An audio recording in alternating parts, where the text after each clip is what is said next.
on the side of, let me say, from Houston, Texas. It's so awkward. I know. Anyway, thank you so much for joining me. Like I promised that I would be doing an intermittent sort of broadcast where we can always catch up on the development in the contraption. And today, I have come again with, some, I'm gonna, yeah, I've come again with some new updates. Some of you have been following them, but not in detail, like we usually do on Mayegun's Diary Political. So this evening, because it's actually afternoon, right?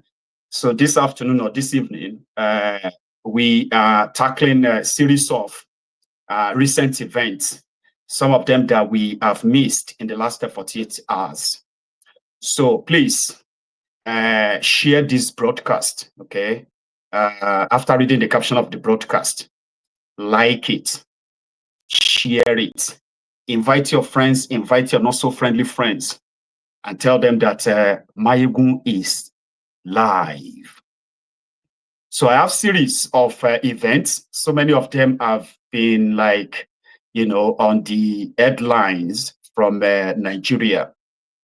And as usual, on Mayegun's Diary Political, the purpose is to keep us pretty much like updated on the happenings in that contraption, as these actions or inactions or what have you of these political office holders in the contraption affects us all directly and indirectly. So that is why you are here. And that is why I can't really leave you all for a whole 2 weeks without any updates. So this afternoon, we are starting with the controversial letter or declaration made by the Yoruba League of Alfas and Imams. Now, that is religious, okay? So if you have been following, you probably must have come across people who have been taking sides. For example, those who believe that, the Sultan of Sokoto is the supreme head. They call him Amir of all Muslims in Nigeria. Now, there's an organization, all right? There's an organization that's oversees the, the Islamic faith, Islamic faith and the followers in Nigeria, all right? From time immemorial, right? Somehow, Nigeria has been sort of like programmed in a way that the Fulanis, they are the owners of Islam, all right? So therefore, the organization that is meant to be overseeing the affairs of Muslims in Nigeria is, in perpetuity, is led by the Sultan of Sokoto.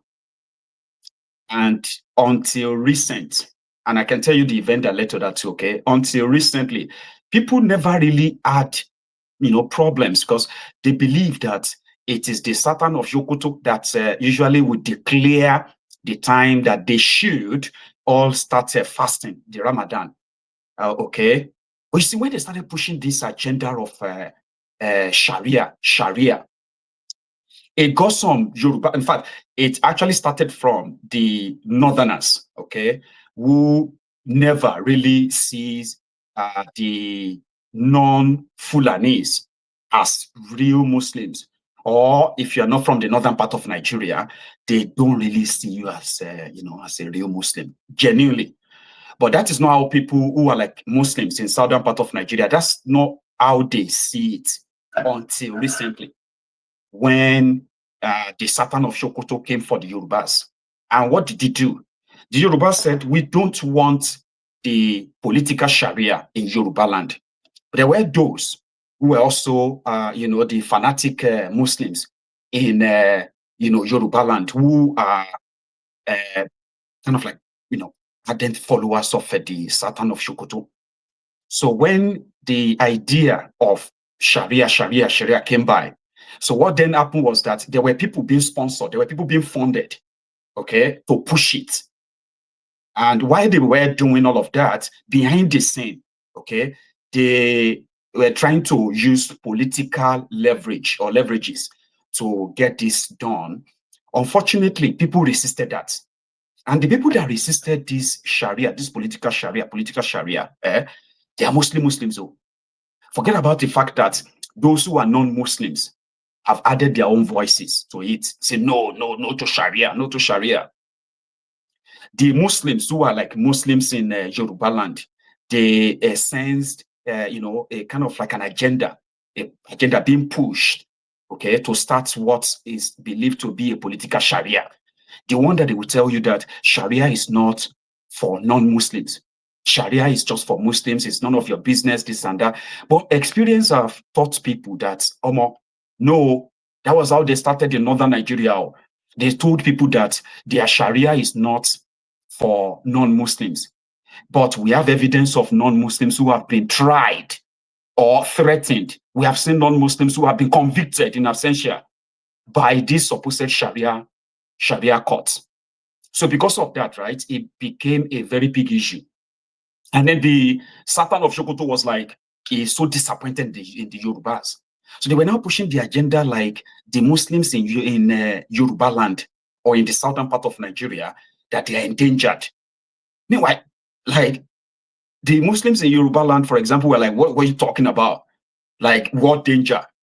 Sure you get. Anyway, that kind of caused, level of division between those who are Yoruba Muslims that believes that they were not supposed to be listening to Sultan of Sokoto.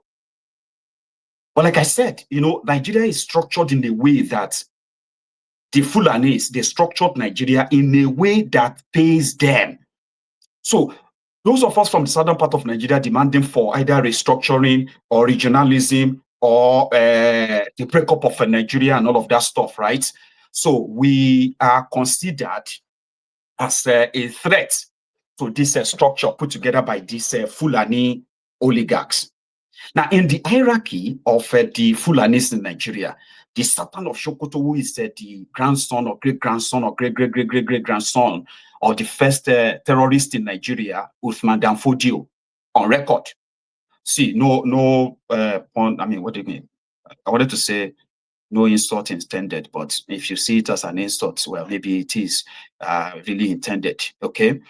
So these Yorubas are now beginning to say, we need to cut ourselves off from this idea of whatever the Satan wants is what the rest of Yorubas, Muslims, and the rest of Nigeria must abide by. So because of this, when Yorubas vehemently rejected this idea of Sharia, this minority fanatics in Yoruba land, especially those ones from Ilorin, those ones from Ilorin who never really associate themselves with anything Yoruba, even though so many of them are speaking Yoruba, all right? So they call the Yorubas Elebo, Yorubas this, Yoruba, you get. So they aligned with their Sultan of Sokoto to disparage the Yoruba culture, Yoruba tradition, Yoruba's ways of life, and all of that stuff. They see themselves more as Fulanis than Yorubas. Now, this division in who should obey Satan or not Satan, right? That one is existing as we speak. However, the League of Imams in Yoruba land, they now came out and made an announcement. The announcement was that from the 1st of March, they were going to start the fasting, the Ramadan fasting. Again, don't forget, I gave you the background of why things seems to be going in a different direction right now. That's why I gave you that background. So that the Sultan of Sokoto should just control his own area, control your own area. Stay in Sokoto, control your Sahel border state, or stay in your Sharia state. You should not be commanding the rest of us outside your own jurisdiction. Because to us in Yoruba land, for example, right, we have the Obas, the royal fathers. And this Sultan of Sokoto is expected to be the royal father for them in Sokoto. Now, anything beyond that Sokoto can be whatever the arrangement is in northern Nigeria. That's their own problem, not ours. But you see, this thing that I'm saying to you right now is considered as a blasphemy. Normal, if they grab me with this kind of ideology, right, they will ask them to stone me to death. Now, that is alien to my own culture.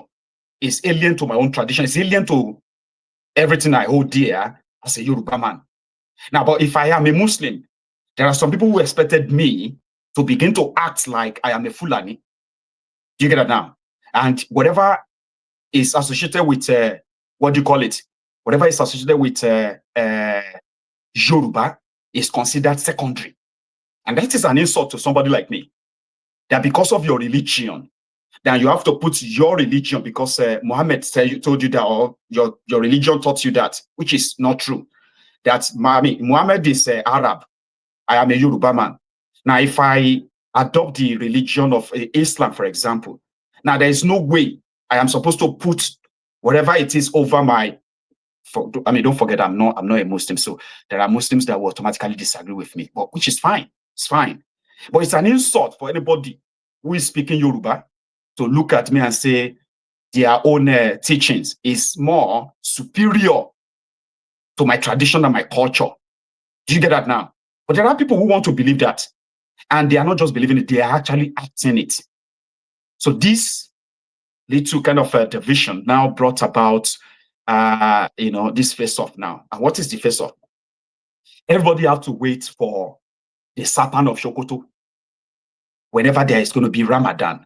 Okay, when I was a Muslim, you have to like wait for the moon. It's called moon sighting. So sometimes they wait for them in Saudi Arabia to sight the moon. And then they will say, we are going to start fasting tomorrow. But later, they felt like, people can't see, number one, time difference, right? Different continents. So people can't see the moon or sight the moon same time. Here you get now.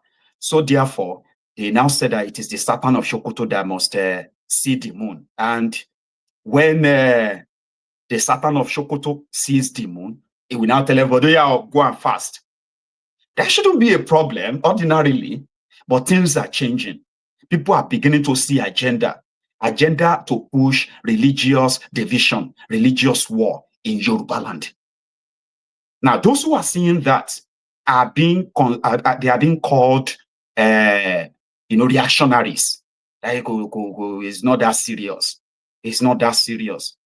While others are pushing the agenda that nobody should ever question the Sultan of Sokoto, including you that are Yorubas who are not Fulanis. Now, that's an insult. I'm not blaming you if you're a Yoruba man that sees your Sultan of Sokoto as your Amir. Your religion says so, Abi, so fine. But I'm a Yoruba man. I don't give a shit about Sultan of Sokoto. I am not expected to give a shit about him. Do you understand? Now that I don't give a shit about him, that simply means that he has no right to trample on my own culture and tradition because of his religion. Do you see it both now, right? So now the League of Imams are now saying, they don't need any sighting of moon, sighting of moon. As it be so now, from the 1st of March 1st, 2025, they are starting their Ramadan. Whether they see moon or they don't see moon, they are starting it. So that in itself is the latest controversy of people, where people believe that people are trying to break away from the old tradition of this Sultan of Sokoto is the most, this is this or that. Like, what the heck?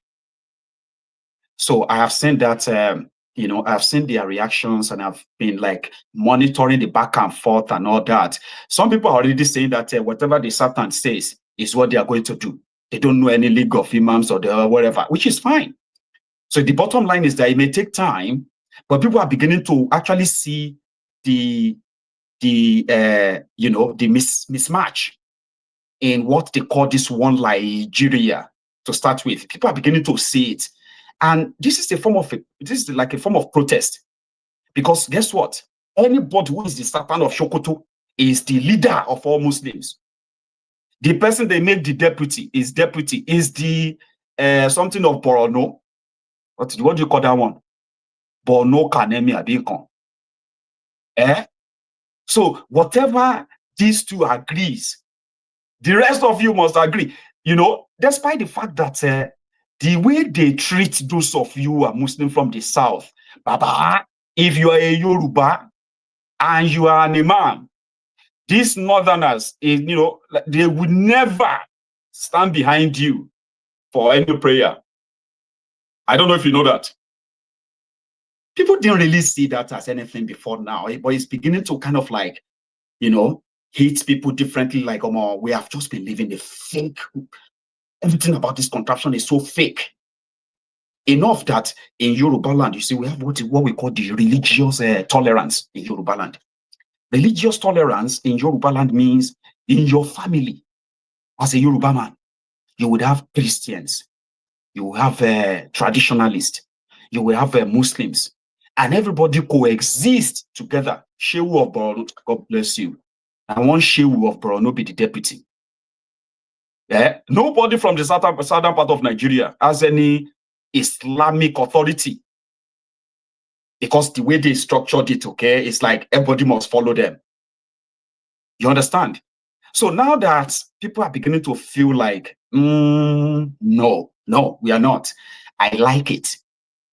It's got nothing to do with Islamists whatsoever, because now you and your God, your relationship with your God is between you and your God. The moment people are beginning to want to micro control you, it is always for a particular agenda. Here you get. So this is like a form of a protest in which I endorse the message. I endorse the resistance. And I will say this free of charge. Before the Sultan of Sokoto, before Uthman Dan Fodio entered the place called Nigeria today, they have had Muslims in what is today's Yoruba land. Historically, people have been practicing this religion of Islam pre-1804, 1807. The jihad that killed the Uthman Dan Fodio's terrorism, which they call jihad, that killed all the Hausa leaders, killed all the Hausa kings, replaced them with emirs, amir. Before 1804 to 1807, right? People have been going to Mecca on foot from Yoruba land, historically. So how can some people who now, because of this mismatch, how did they put them above you? How? Because it is Nigeria. Everything about Nigeria that you have today is according to what the Fulanese, as well as the British, set up in that contraption. But when you begin to look into them, you realize that this thing don't make sense. Man, this thing don't make sense. And we are in the era when people are beginning to actually question things. So in the process of questioning, people are also matching what they call the, Protestant and then, resistance. So right now, we are looking forward to it's obvious anyway. I wanted to say we're looking forward to those who are going to obey the Sultan of Sokoto, and we're waiting for those who are going to obey their League of Imams and what have you, or they will finally find a common ground. But it is so strong right now, right, that not only will the Yorubas in the long run, right, not only will the Yorubas break away from the stranglehold fake arrangements that they put together in that contraption. It may take time, all right, or it has taken time, but we are getting to that stage where, people are no longer going to be led by their noses on everything, because people are still being led by their noses, right? All right, but not on everything. I can strongly tell you that. So, in Ilorin, where they have been defending their Sultan of Sokoto, right? Some people are not surprised, like not shocked. Like they're just like, well, it's expected. But the thing is this: you can choose to listen to your Sultan of Sokoto, or you can choose to listen to the League of Imams, as they call themselves in Yoruba land. But one thing is, it is not going to be the business as usual, And some are already celebrating it, even those who are not Muslims. They're like, yes, Yes, we can no longer follow the dictate of the Fulanis.